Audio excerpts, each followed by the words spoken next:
Okay, so let's talk about one of the most complicated figures of the 20th century, Mikhail Gorbachev.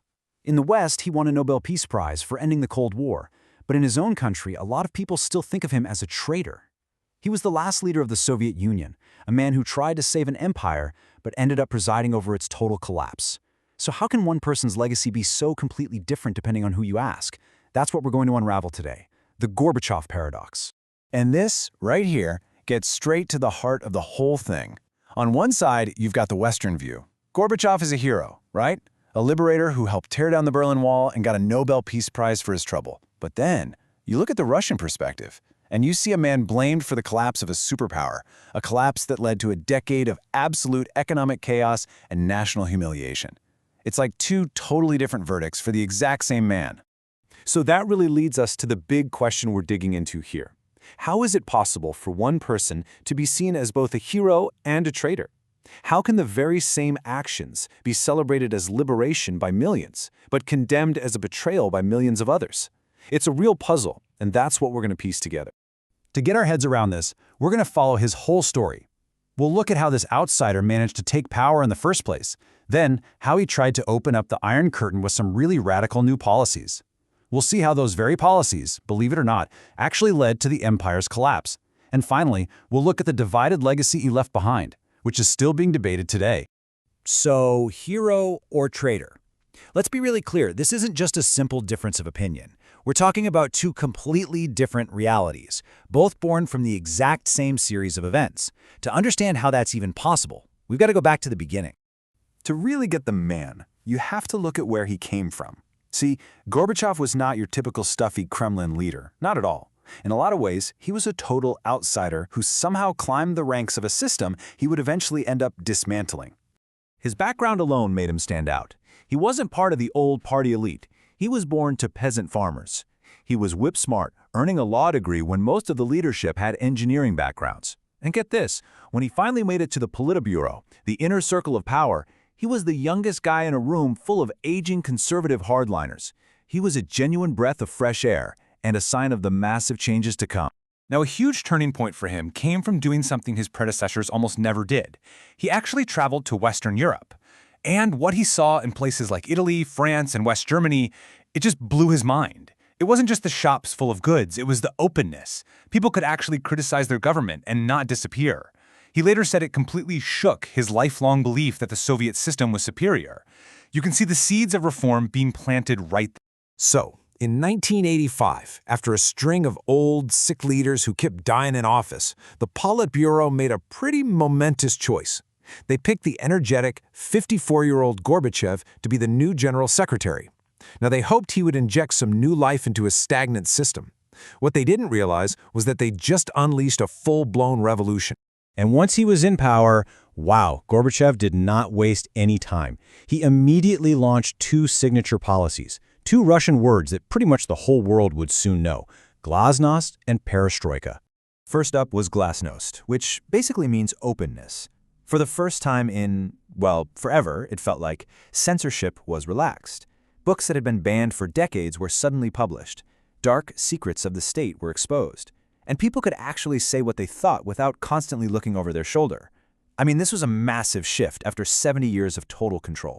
And then you had perestroika, or restructuring. This was his big plan to fix the Soviet economy, which was, frankly, falling apart. The idea was to bring in some market-style reforms and give local managers more control, all while trying to keep the socialist framework intact.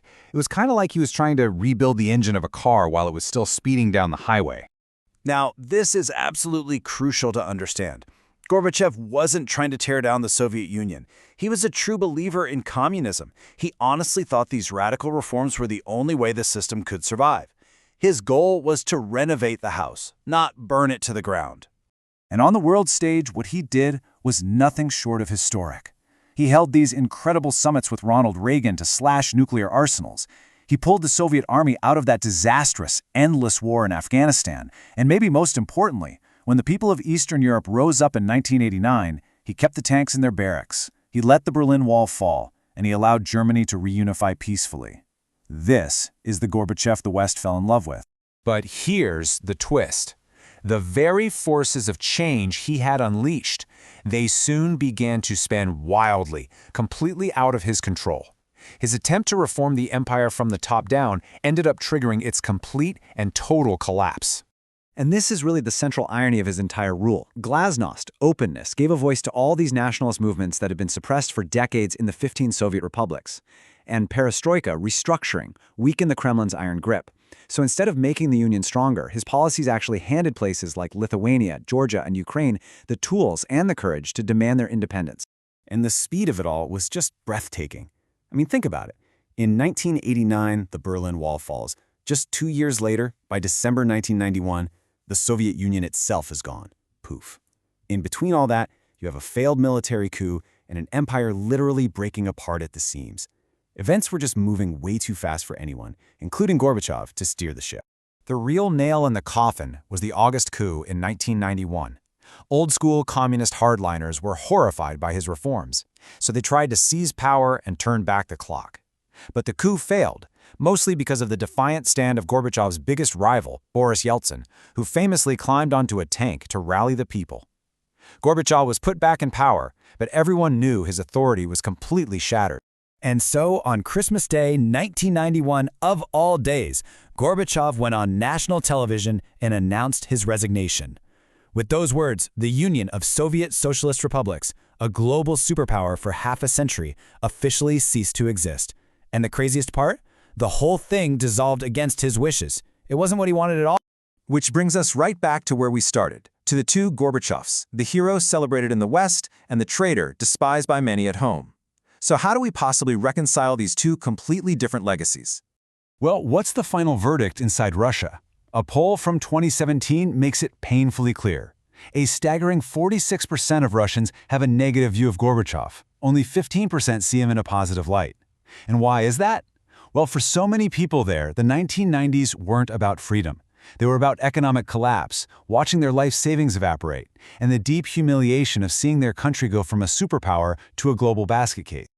Ultimately, it really just comes down to this. What the West calls ending the Cold War, many Russians call losing a global superpower. What the West calls bringing freedom to millions, many Russians call allowing the breakup of the Union. Just look at this.